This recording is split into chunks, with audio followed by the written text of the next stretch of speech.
ചലച്ചിത്ര സംവിധായകനും തിരക്കഥാകൃത്തുമായ ഹരികുമാർ അന്തരിച്ചു. അന്ത്യം തിരുവനന്തപുരത്തെ സ്വകാര്യ ആശുപത്രിയിൽ. സുഹൃതം, ഉദ്യാനപാലകൻ, സ്വയംവരപ്പന്തൽ, എഴുന്നള്ളത്തുൾപ്പെടെ 16 സിനിമകൾ സംവിധാനം ചെയ്തു.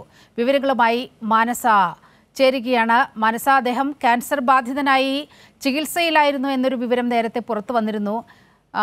എന്താണ് ഏറ്റവും പുതിയ വിവരം?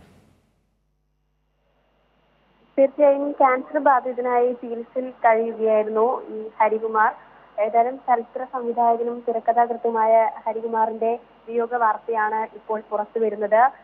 നേരത്തെ സൂചിപ്പിച്ചതുപോലെ തന്നെ സുഹൃതം, ഉദ്യാനപാലകൻ, അതോടൊപ്പം തന്നെ സ്വയംവരപ്പന്തൽ, എഴുന്നള്ളത്ത് ഉൾപ്പെടെയുള്ള 16 സിനിമകൾ സംവിധാനം ചെയ്ത വ്യക്തിയാണ്.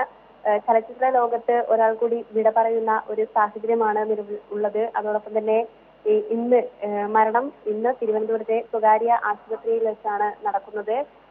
പാങ്ങോടാണ് ഇദ്ദേഹത്തിന്റെ വീട്. 18ഓളം സിനിമകൾക്ക് ഇയാൾ സംവിധായകനായി ചലച്ചിത്ര ലോകത്ത് വളരെ വലിയ സംഭാവനകൾ നൽകിയ ഒരു വ്യക്തി കൂടിയാണ്.